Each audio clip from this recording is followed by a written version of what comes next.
DJ டில்லுவ lover ஏமாத்திட்டதால அவர் கல்யாணத்து மேல இன்ட்ரெஸ்டே இல்ல. இவர் டிஜே பண்ற கல்யாணத்துக்கு கூட மாப்பிள்ள தாலி கட்டும் போது நிறுத்துங்கன்னு சொல்லிட்டு முகூர்த்த நேரம் முடிஞ்சதுக்கு அப்புறம் கட்ட வைக்கிறாரு. அந்த அளவுக்கு கல்யாணத்தை வச்சிருப்பாரு. இப்ப வீட்டுல பொண்ணு பார்த்தா கூட வேணாம்னு சொல்றாரு. லில்லிங்கிறவங்கள ஒரு பப்ல பாக்குறாரு. பார்த்தோன்னே ரொம்ப பிடிச்சு போகுது. இப்ப இவங்க அன்னைக்கு நைட் ஒன்னா இருந்துறாங்க. அப்புறமா லில்லியை தேடி இருப்பாரு. ஆனா அவருக்கு எந்த இன்ஃபர்மேஷனும் கிடைச்சிருக்காது. இப்ப அப்பாவை கூட்டிட்டு ஹாஸ்பிட்டல் வந்திருக்காரு. அங்க லில்லியை பாக்குறாரு. லில்லி பிரெக்னெண்டா இருக்காங்கன்னு தெரிஞ்சதோ டில்லு ஷாக் ஆயிடுறாரு. பொண்ணை ஏமாத்திட்டதா லில்லியோட அப்பா கோவப்படுறாரு. ஆனா டில்லுவோட ஃபேமிலியோ நம்ம இந்த பொண்ணைய கல்யாணம் பண்ணிக்கலாம்னு சொல்றாங்க. டில்லுக்கு ஹீரோயினை பிடிச்சிருக்கோம். ஒரு மாசமா ஃப்ரெண்ட்ஸை விட்டு தேடினாருன்னு தெரிஞ்சதுமே லில்லி ஹாப்பி ஆயிடுறாங்க. இப்போ இவங்களுக்கு கல்யாணம் பண்ண முடிவு பண்ணிருப்பாங்க. டில்லு பர்த்டேக்கு லில்லி வீட்டுக்கு கூப்பிட்டுருப்பாங்க. அந்த அபார்ட்மெண்ட் இவரோட எக்ஸ் கேர்ள் ஃப்ரெண்ட் இந்த அதே அபார்ட்மெண்ட். இதை பார்த்ததுமே அவர் கொஞ்சம் அதிர்ச்சி ஆயிடுது. லில்லியோட அண்ணன் காணுன்னு அழுதுட்டு இருக்காங்க. டில்லுவ கேர்ள் ஃப்ரெண்டும் சேர்ந்து ஒருத்தர சாகடிச்சிருப்பாங்க. இப்போ அவங்க சாகடிச்ச ஆளு தான் லில்லியோட அண்ணன். அண்ணனோட போன் சிக்னல் கடைசி அந்த இடத்துக்கு போறோன்னு அவர் புதைச்ச இடத்துக்கே கூட்டு வந்துடுறாங்க.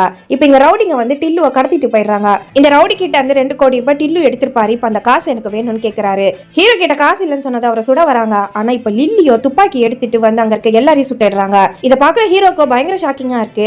லில்லிங்கிறவங்க ஏஜென்ட்டா இருப்பாங்க. டில்லு உனக்கு தர வேண்டிய காசை நான் வாங்கி தரேன்னு சொல்லி இப்ப டில்லுவை கூட்டு போறாங்க.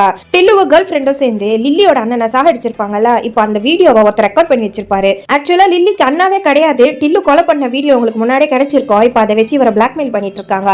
நான் சொல்றதை செய்யலன்னா இந்த வீடியோவை போலீஸ் கிட்ட கொடுத்து உன்னை ஜெயிலுக்கு அனுப்பிடுவேன்னு. லில்லிக்கு மெஹபூப்ன்ற ஒரு பெரிய ரவுடியை கொலை பண்றதுக்கான டாஸ்க் கொடுத்திருப்பாங்க. ஆனா இவன் கிட்ட அவங்களால போக கூட முடியாது. இந்த ரவுடி நடத்த போற ஒரு பெரிய பார்ட்டிக்கு டில்லு தான் டிஜே பண்ண வேண்டியது இருக்கும். அதனாலதான் இந்த ரவுடி கதையை டில்லு வச்சு முடிக்கணும்னு லில்லி பிளான் பண்றாங்க. டில்லுவோ நீ நினைக்கிற மாதிரி நான் பெரிய ஆள் கிடையாதுன்னு சொல்றாரு. லில்லியோ போலீஸ்ல புடிச்சு கொடுத்துருவேன்னு சொன்னதால ரவுடியை கொலை பண்றதுக்கு ஒத்துக்கிறாரு. லில்லி பிரெக்னெண்டா இருக்காங்கன்னு டில்லு சந்தோஷப்பட்டிருப்பாரு. ஆனா லில்லி சொன்னது எல்லாமே பொய்ன்னு தெரிஞ்சு இப்ப அவருக்கு ரொம்பவே கஷ்டமா இருக்கு.